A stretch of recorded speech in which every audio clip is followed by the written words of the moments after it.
மத்தேயு 20ஆம் அதிகாரம் 30வது வசனம் நாம் தியானிக்கிறோம். வழியருகே அமர்ந்திருந்த 2 குருடர்கள் இயேசுவை நோக்கி கூப்பிடுகிறார்கள்.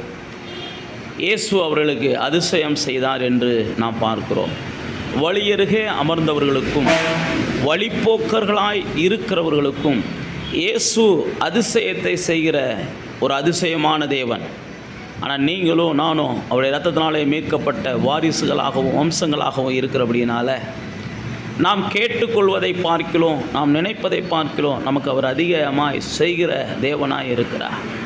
அதனால் தேவ பிள்ளைகளாகிய நாம் நமக்கு என்ன வேண்டுமோ அவைகளை அவரிடத்தில் கேட்டு பெற்றுக்கொள்வதற்கு தேவன் நமக்கு முழு உரிமையையும் கொடுத்திருக்கிறார்.